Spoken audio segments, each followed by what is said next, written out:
Today, in the media conference with Lal Goel, which is brought to you by V4NEWS, V4 Stream, Malnadu TV India, news गांव से, Samvad Sarokar news, Bharat post news, Karu news, organ donation India Foundation and Gyan. Our endeavor is to enlighten you with the current topic.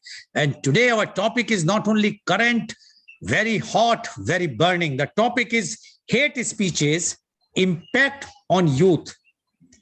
There is a fine line between free speech and hate speech.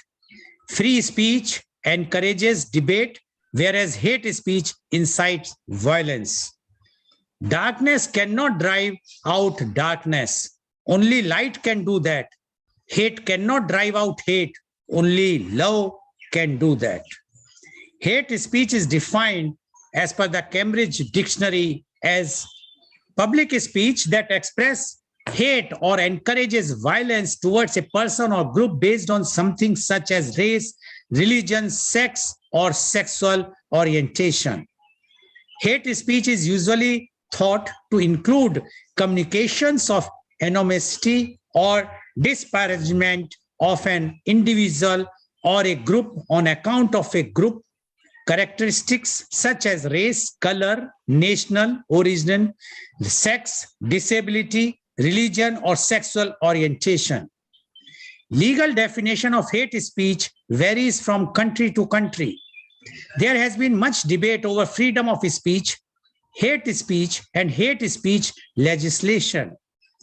The laws of some countries described hate speech as a speech, gesture, conduct, writing, or displays that incite violence or prejudicial action against a group or individuals on the basis of their membership in the group, or that disparage or intimidated a group or individual on the basis of their membership in the group. The law may identify a group based on certain characteristics.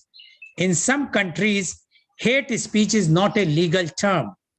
Additionally, in some countries, including the United States, much of what falls under the category of hate speech is constitutionally protected. In other countries, a victim of hate speech may seek redress under civil law, criminal law, or both. The rising frequency of hate speech in India has not gone unnoticed. The Supreme Court has agreed to hear a petition on the events organized by the Hindu Yuva Vahini in Delhi and by Yati Narsinghanand in Haridwar on December 17 and 19, 2021, respectively, wherein calls to violence were made against Muslims.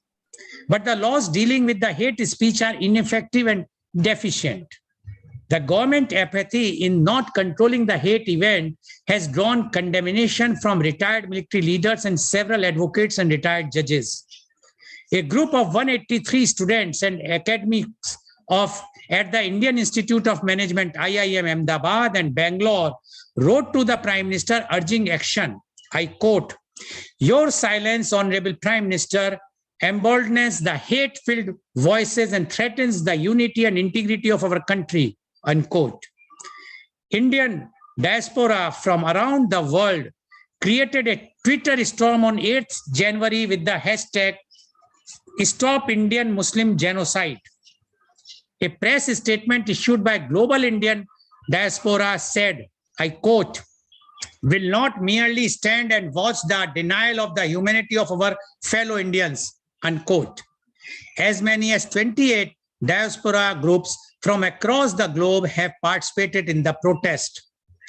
More than 100 veterans, bureaucrats, and other prominent citizens, including 5 former chiefs of staff of the armed forces, wrote an open letter to the President, the Prime Minister, the Chief Justice of India, and others, seeking immediate action against those who made open calls for genocide of Indian Muslims in Haridwar and New Delhi. The letter also mentioned targeting of other minorities of India like Christians, Dalits, and Sikhs. So the Supreme Court has been asked to review hate speech laws, and various high courts have been called upon to provide interpretation of ingredients of hate speech. The lack of clear legislative guidance has meant that we are seeing discordant judicial outcomes. Nevertheless, this growing incidence of hate speeches, especially those targeting minorities in combination with the judicial ambiguity, has provided an opportunity to chart legislative reforms. Yati Narsinghanand, one of the religious leaders, he claimed, who organized an event in Haridwar last month that called for the genocide of Muslims, was arrested on Saturday, that is yesterday, becoming the second person to be taken into custody following an intervention by the Supreme Court. But this saffron-robed militant leader has been taken into custody for earlier comments against women, not his calls for genocide of Muslims.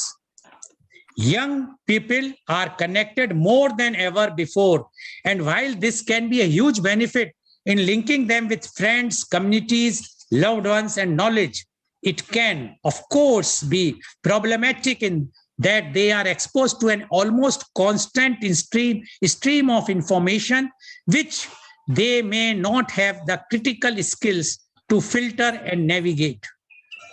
Many young people have a clear digital identity, which very often reflects the core of who they are. If this is attacked, it hits very hard at a unique part of themselves that they should rightfully be proud of.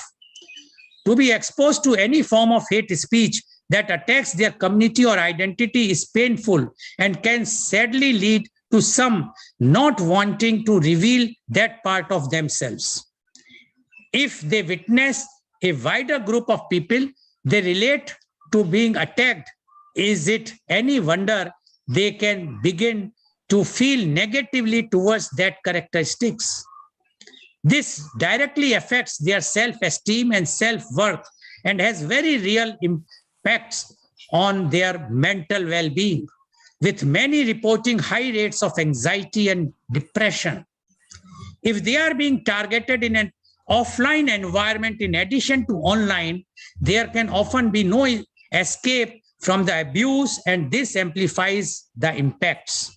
And to discuss this very, very important topic today, because the environment has become very poisonous, I can use this word, because of the hate speeches. I will not say only the majority people are giving, the majority community is giving, even the minority few of so-called leaders are also involved in giving hate speech.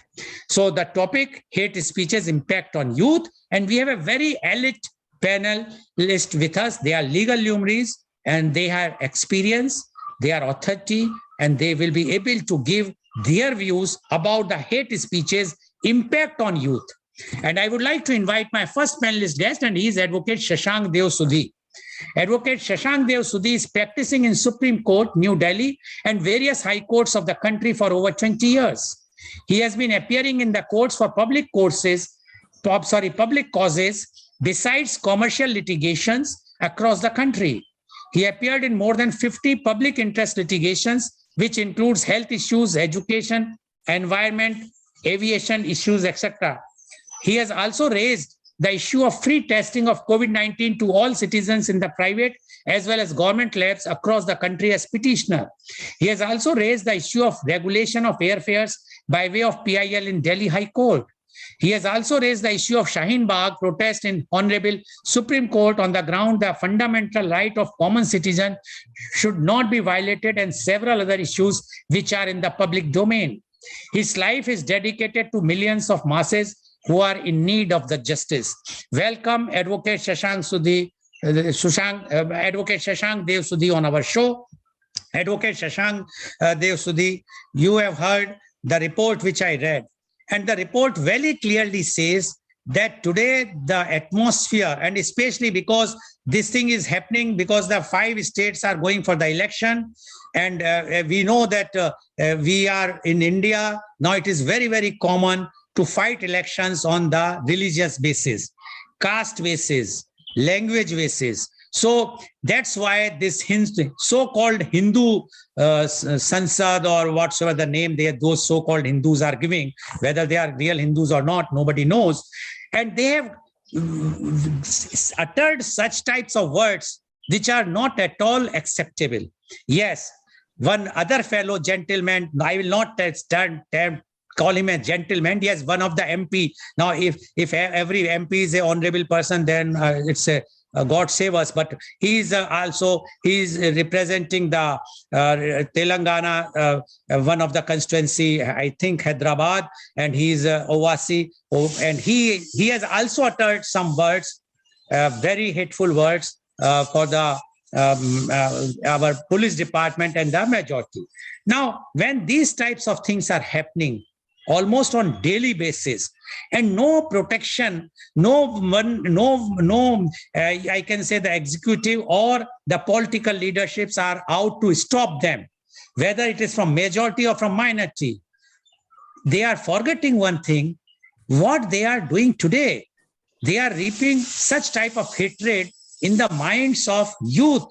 What is going to happen to this new next generation? Nobody bothers. They are all, I can term all parties, all political leaders, all so-called dharma gurus are only interested to come in limelight to get benefits. They are not bothered for the next generation. Either they don't have children, so they are not bothered, or if they have children, they hate their own children. So I would like to know your views on this hate speeches impact on youth. Advocate Shashank Dev Sudhi, please. Good morning, Mr. Goel. Good morning to all co-panelists, and good morning to our viewers. Mr. Goel, youth is considered to be the foundation of any nation. And no doubt, youth is one of the prime asset of the country wealth. I do not have any hesitation that today's political atmosphere is polluted beyond imagination. And this pollution has been existing in our political culture right from the very beginning. In fact, I don't have any hesitation in saying that when the democracy was chosen as a form of rule of the government, the seeds of hate was already there. And Pakistan is the result of these seeds. And apart from that, if you see, there are so many worth of political parties which evaded the atmosphere of hate from the very beginning of the formation of this nation. Undoubtedly, we have a democracy, and a democracy is a rule of majority. So it is a natural tendency of majoritarian rule that to attract the voters, we have to use a ploy to the particular political parties. And I am also not wrong to say that the contemporary world atmosphere is also contributed to this development of hate in the politics. You look at Afghanistan, it is a theocratic state. Look at Syria, look at any countries for that matter. In fact, in America also, everywhere, the leaders of political parties are zeroing on the biggest aspect of the public sentiment, and that is the caste identity, religious identity, language identity, because these identities are the prime factor in mobilization of votes towards a particular political parties. In our country, it is not a new phenomenon. It is quite old phenomenon, and it is also correct to say that today, if we see the speeches of the political leaders, I am totally aghast. I am taken aback by the level with which they are spreading the poisonous sentiments among the people. You know, everywhere in social media, mainstream media, social media, everywhere, even the newspaper also, there are publications which are against the sentiment of particular religion, particular particular caste, particular identity, particular communities. So this has become the lifeline of democracy. If you uses the venomous and poisonous statement in a democracy, it is a guarantee to success. If you create a controversy, it is a guarantee to being labeled as a very powerful leader, because you will get a more limelight, you will get a more publicity. So the people know the consequences. I know the political identity, political parties and political leaders who uses the poisonous statement, and they have catapulted to a national politics. So this is a very easiest way to go into the mainstream politics. So this is not new thing. It is the easiest weapon by which you can kill anybody. Today in a politics, if you are honest, if you speak the language of civility, you will not be regarded as a politician. If you will create a controversy, you will be regarded as a politician. The people will respect you. The people will honor you. That you are the person who had the might. So we in a politics, because Mr. Modi also say that majority of our population consists of youths, and youth is the victim of all kind of hate speech, because they are the future of the nation. Because if you are sowing the seeds of hate, the youth will be byproduct.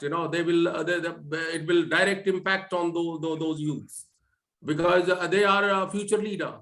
And if you will educate them on the basis of hateful speeches, definitely they will not really speak the language of civility, the language of democratic decency. They will speak whatever is needed to create or evade controversy. So therefore, the youth is the casualties of this hate speech. I must say to you that this hate speech has a genesis in the past, because our courts have no doubt stepped up to provide constitutional obligation, no doubt, because there is a law, there is no law. Because today there is a vacuum.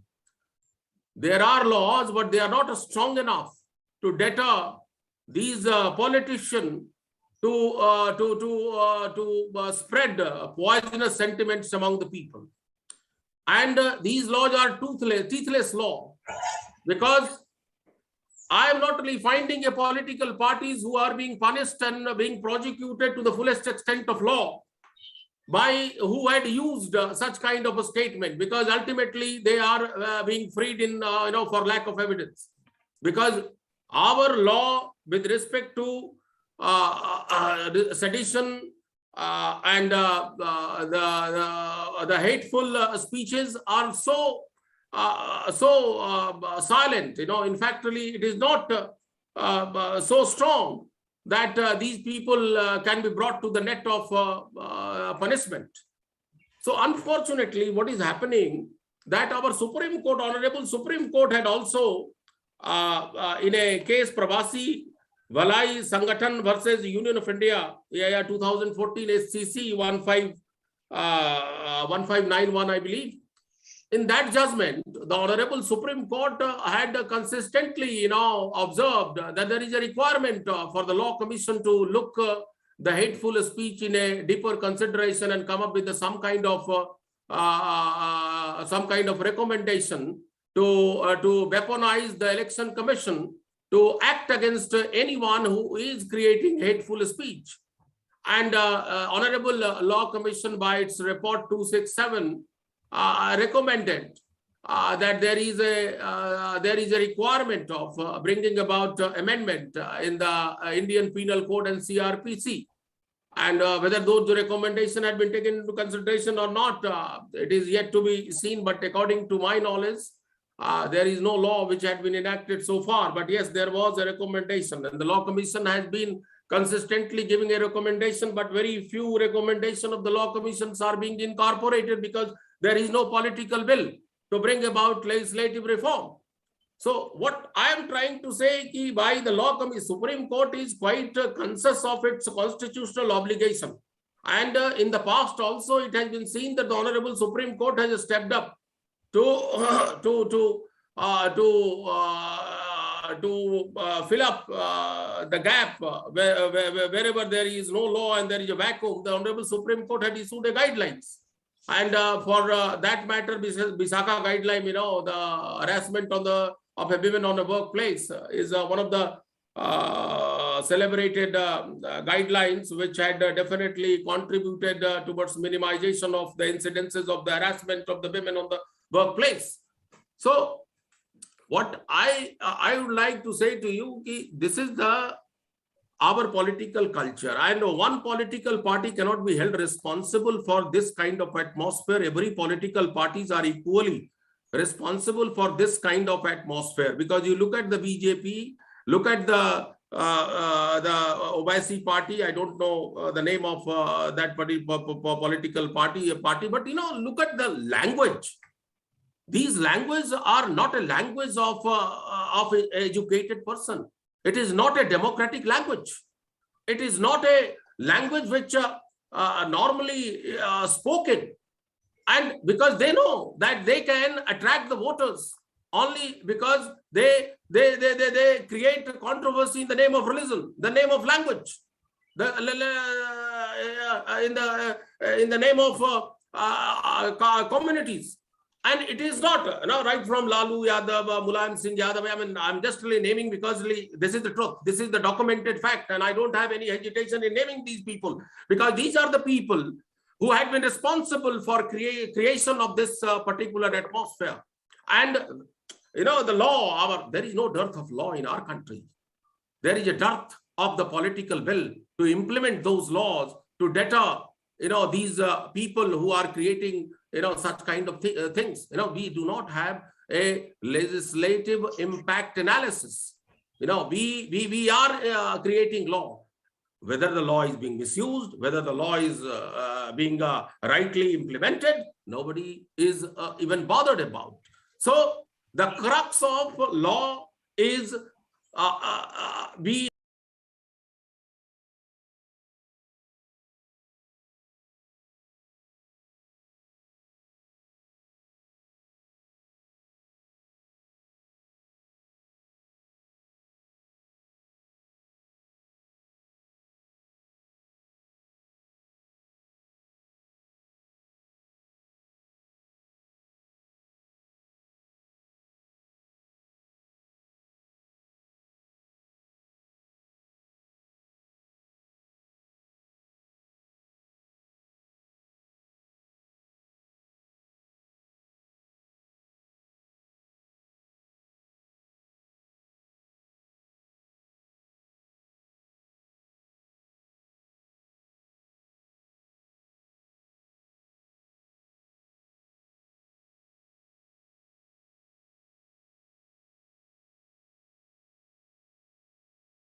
negative point for the ruling.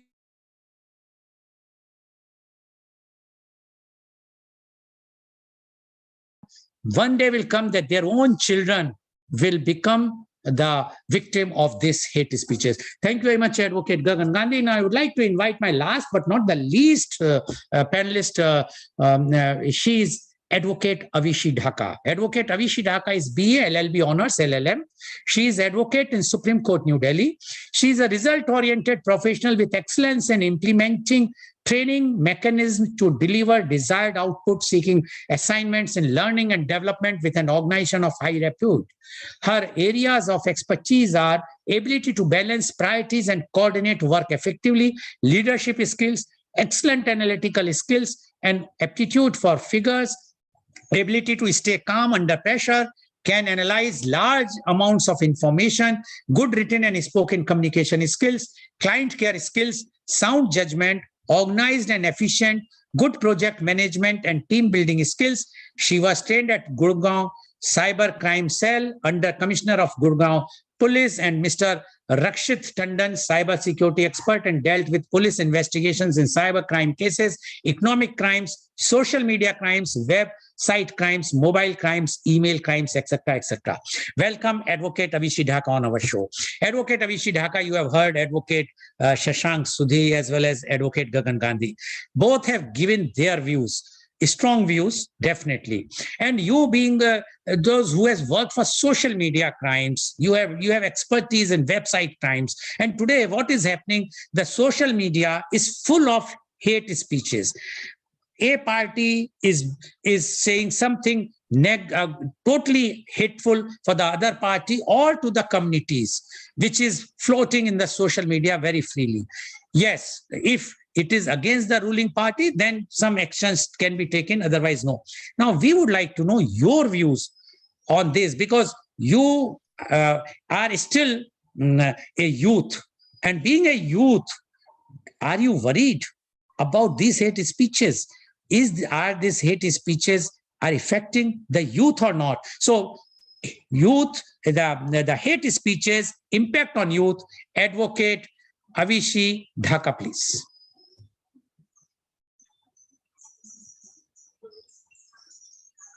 Lal Goel sir and my co-panelists. I have heard what you all spoke so far. First, I'll begin with the law, not with the concern. First of all, I'll begin with the law that it is our fundamental right, first of all, to have a freedom of speech and free expression, or so in which is the part 3 of our constitution, which talks about that we have the rights, but we also have Hoffield classification in jurisprudence, which talks about that rights and duties go hand in hand. Here we talk about right, that they are making hate speeches. They are the youth. They are the prime asset for our nation. They are politics is polluting the minds of the young. Their age is being misused. But talking about law, everyone is using it, not just one. In all gender, in all walks of life, people I meet or I see on social media, everyone is using the freedom of speech and expression, be it in form of cartoons, be it in form of any other drawing or expression, has no means and beyond. So when they have a right, they cannot be told to sit at home or just study and practice the syllabus that they have got for the year. This is a co-curricular activity which we think is now being misused, and we see that it is a form of verbal pollution.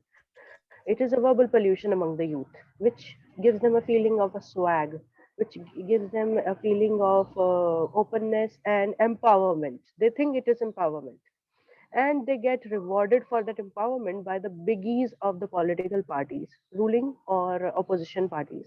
I do not intend to support anyone. I do not believe in borders and politics.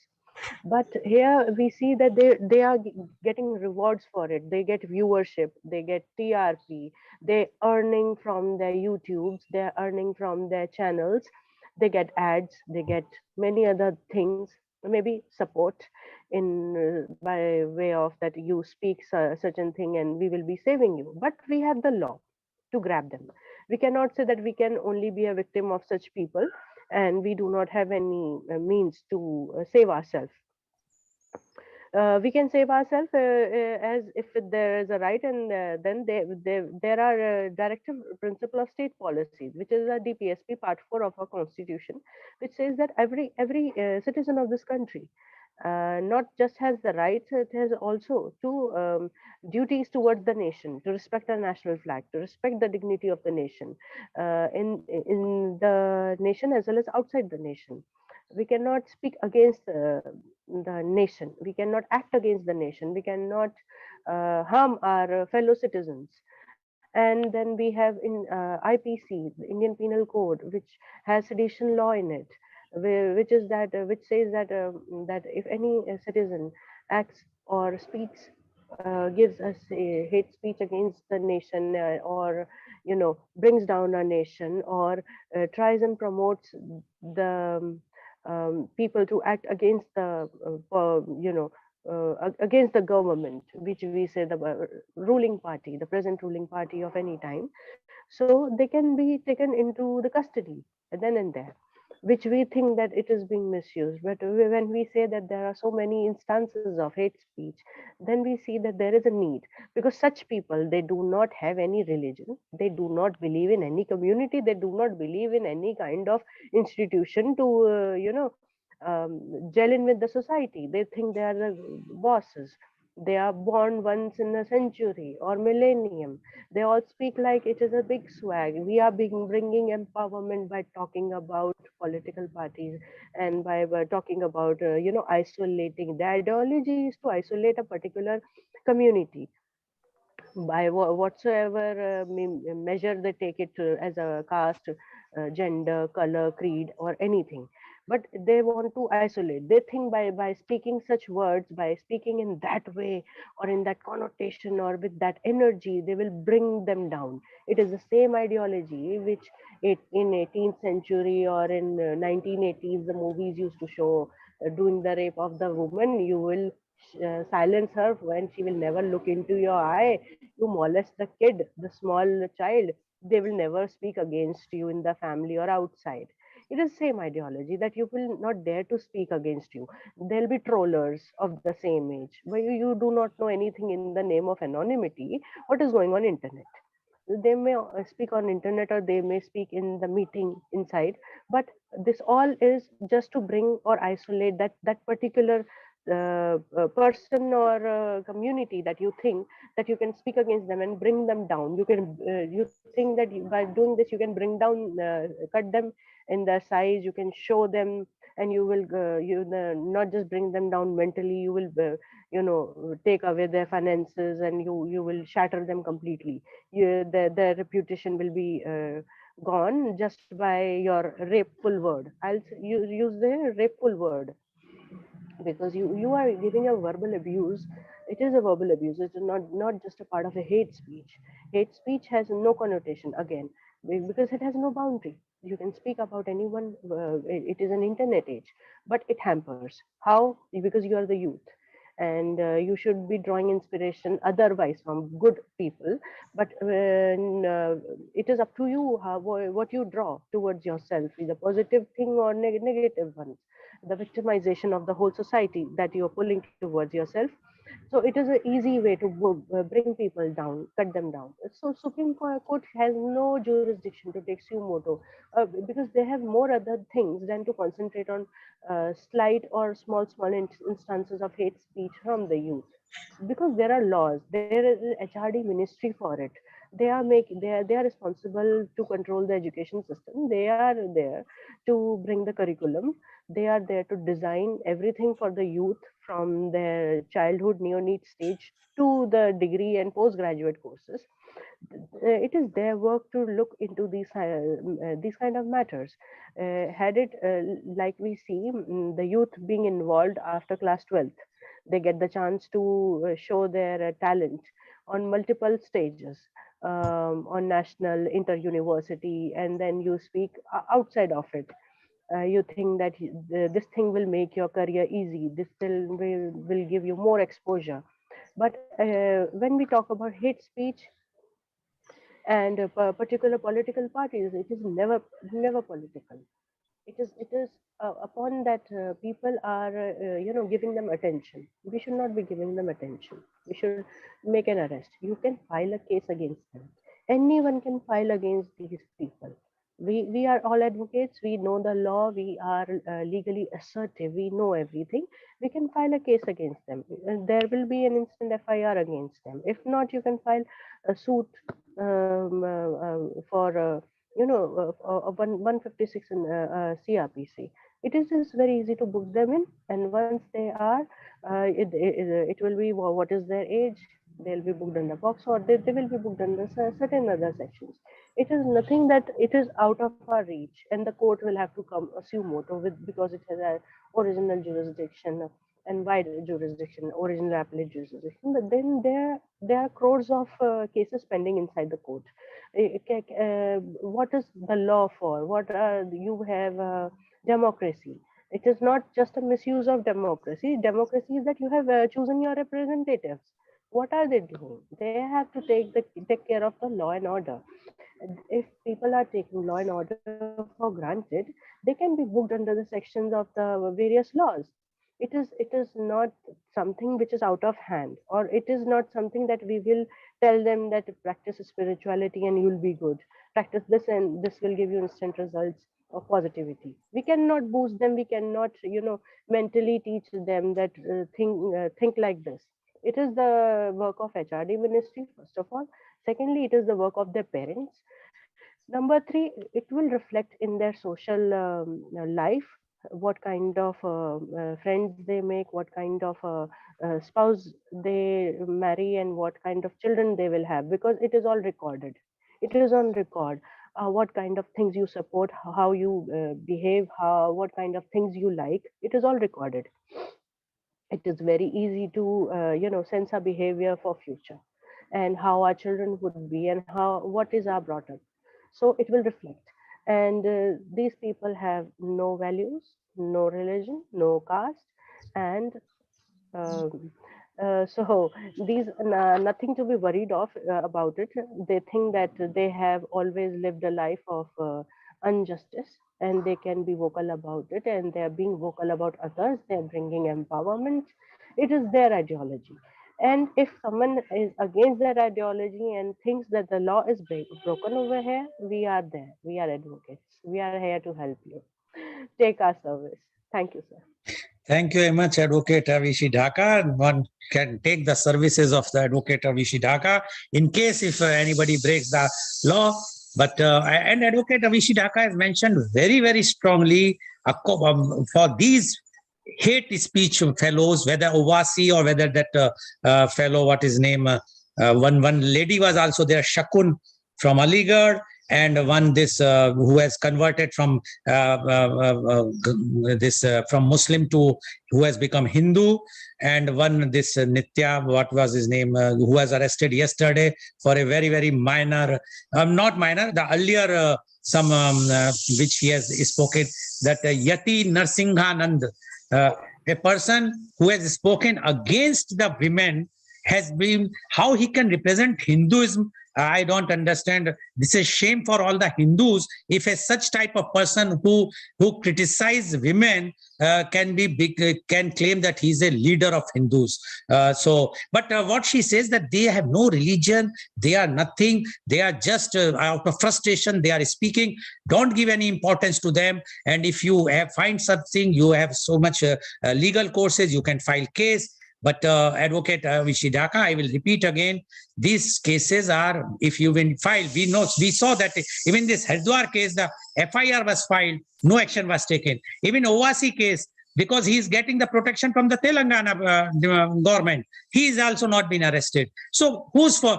Basically, the law is become puppet in the hands of the political leaderships. They are not, we know that whatsoever we talk very modestly, and we say, no, the law is for everyone and we are governed by the law. We are not governed by the law. Law is governed by these political leadership. That's why these fellows are roaming around and cursing our police department that if you will arrest me, your children will die.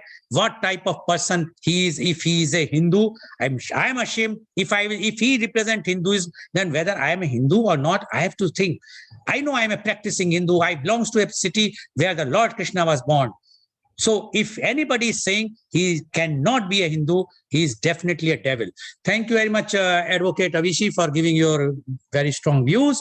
Now my question goes to Mr. Shashank, Advocate Shashank Sudhi. It's not my question. The question has been raised by Mr. Dulichand Karel, the National President of Bharatiya Swarnkar Sangh. His question is, casteism.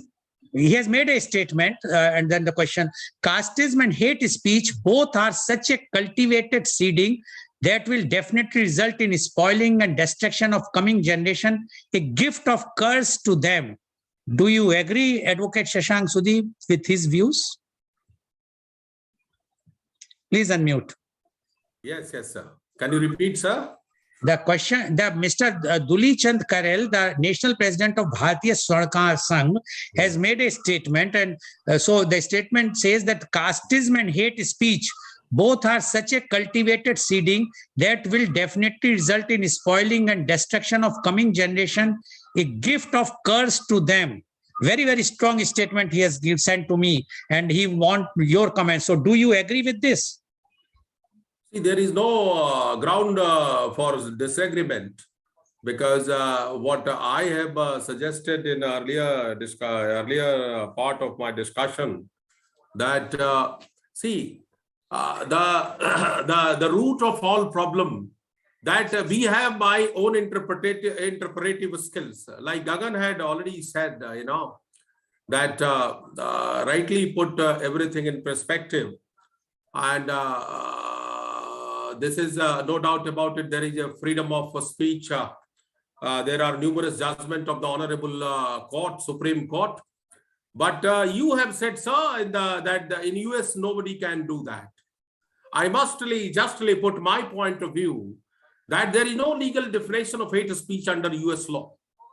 Similarly, in our country, there is no legal definition of hate speech, sir, because the hate speech is protected by the First Amendment of US. Because what I am trying to say, that hate speech is inexistent everywhere, not in this particular country. And what my co-panelist, lady advocate, said that the Supreme Court is not there to see each and everything. I must say that the Supreme Court is the legal guardian of this country. This hate speech is not a small issue. It is the biggest issue which this country is confronting, because this issue is eroding the institutional robustness of democracy of our country. And the Supreme Court cannot be muted. The Supreme Court must rise up to the occasion, because there are so many fundamental, there are so many good judgments which have been passed by the Honorable Supreme Court. Where is the enforcement? Is it not the responsibility to monitor the enforcement of those laws on the ground by the Honorable Supreme Court? Supreme Court is the legal custodian of the Constitution, and the hate speech is violating the rights of the youth, common people, everyone. So it is the onus and responsibility of the Honorable Supreme Court as well as the High Court, whosoever constitutional court, to protect our youth from the poisonous effect of the hate speech. Everywhere, every day, you switch on television, you see the newspaper, everywhere some people have been arrested. But what is the outcome of those arrests? If they are not being prosecuted, they are not being punished, because we do not have the materials, we do not have the coherent evidence on the basis of which they can be finally punished under the law. And I'm telling to you, because there is no law in our country right now so far as the hate speech is concerned, and therefore they are using so freely, so liberally, because they know that there is no law. And these parliamentarians of our country are not framing the law. There is no guidelines. They are, because see, as I said, that Schedule 3rd of the Constitution had contained the provision of oath. What is the value of the oath? What is the value of this sovereignty if that the sovereign will of the people are not being protected? So what I'm trying, I'm trying to say, Mr. Goel, that, see, lofty words can be spoken by, many people. Likewise, I speak in the court, very lofty words. But my point, I have been insisting right from the very beginning that this court, this Honorable Supreme Court and High Court, had let down several thousand of judgment, highlighting and affirming the fundamental rights of the citizen. At the same time, the Honorable Supreme Court had said that no right of the individual are absolute. It has to be limited by limitations. No right is absolute. No right is sacrosanct. It has to be limited.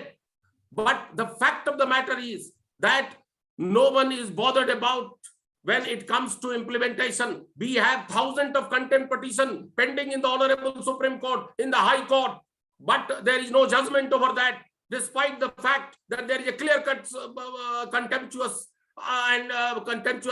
disobedience of the order of the court. But finally, what happens? That really there is a compliance after 2 years by the state, and the court says that ultimately it has been complied. So my point, which I'm trying to say to you, that the law must be strictly dealt with. The law must be strictly implemented, because nobody, if the law is implemented, I'm telling to you, nobody can take even what you can say, think of violating the law. Nobody can think of. But law is liberal, law is, in our country, is interpretation. For you, it cannot be hate. For me, it can be hate. So this issue, this interpretation is leading to confusion, the vagueness, incoherence, and resultantly the people are taking advantage of. And I'm telling to you, there is a clear normative vacuum. There is a clear normative vacuum. No provision of the Indian Penal Code lays down that if there is express violation of the speech, this law will be applicable. Yeah, by inference you can. Okay. Okay.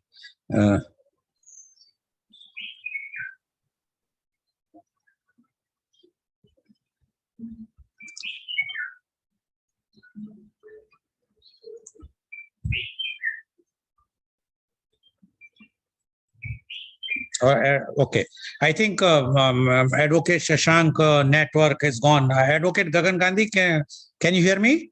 Yeah, yes, well, Okay. you're very much audible. Yeah. Okay, sorry. So thank you, Advocate Shashank Sudhi. You have made one point, but you have given your answer. Now my question goes to Advocate Gagan Gandhi. Advocate Gagan Gandhi, Advocate Shashank mentioned about that the law is different and the interpretation is different. It might be sedation for you. It might be hate speech for you, not for me. But we have seen recently how the sedation were applied only for those who are not supporting the majority or those who are from the opposition.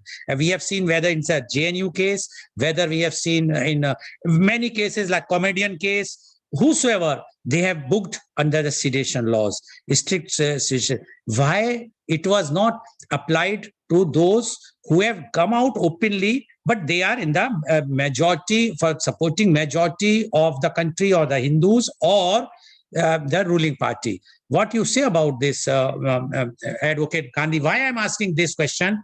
The youth who are watching this thing, they also know that how the youth, the young students were put under this very, very stringent law. Might be right or wrong, that we are not discussing here. But why those fellows who so-called Hindus, Dharmatma, or that Ovasi fellow, why they were not booked under this stringent law and put them behind the bar? Advocate Gagan Gandhi, please. Yeah, so as far as the FIR registration is concerned, both whether it was students in the JNU case, whether what has happened in the Dharam Sansad, or whether it is the case of OVC. So in all these three cases, FIR has been registered. Now comes the investigation. So investigation can only commence once the FIR is registered. So I'm talking about the legal perspective first, and then I will come to the other perspectives which Advocate Shashank actually pointed out.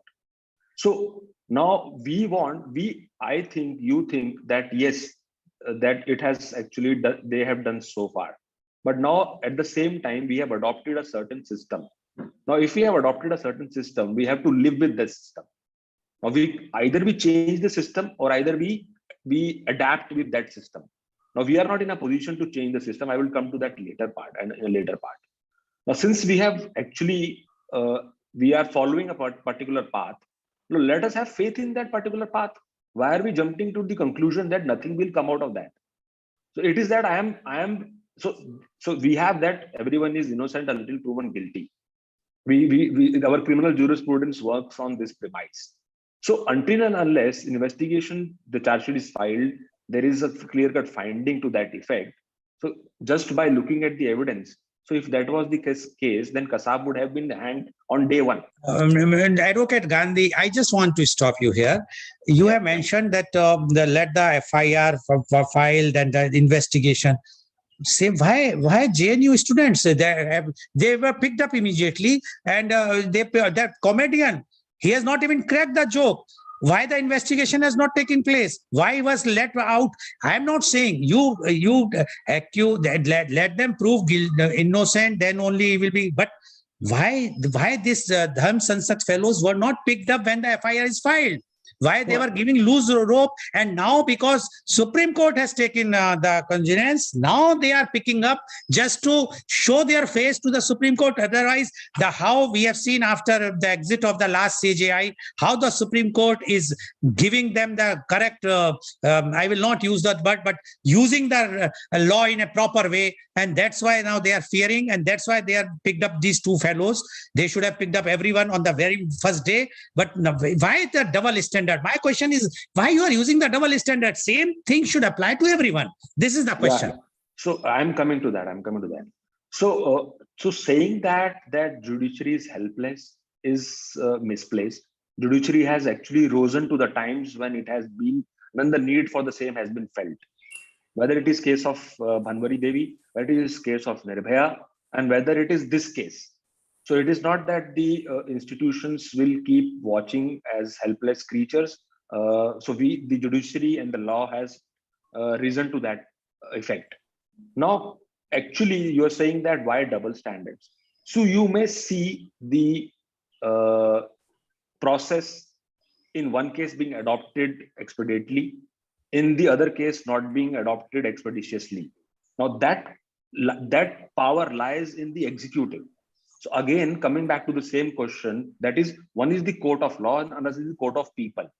So now the court of people, actually, why they don't bring people in their court who actually do not have double standards, who actually treat both of them, all the three cases in one prism. Okay, thanks. So just a small submission.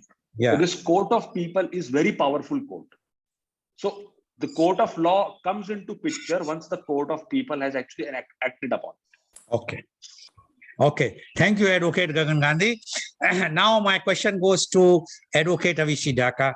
Advocate Avishi Dhaka, I think you were there in that earlier our discussion about the bully by Indian women for sale. Don't you think these hate speeches are the creator of bully by or silly deal? Because you have what those whosoever are arrested, I cannot say that they are making kingpins. The media or the perception is the kingpins are some very, very influential political leader. But those young boys and girls who have been arrested, don't you think they have been created? They are the been created, or they have been lured to do such type of heinous crime because of these hate speeches. That's why we say that these hate speeches are impacting the youth, and they are involving themselves by creating this sully deal and bully by. What you say about this, Advocate Avishi Dhaka?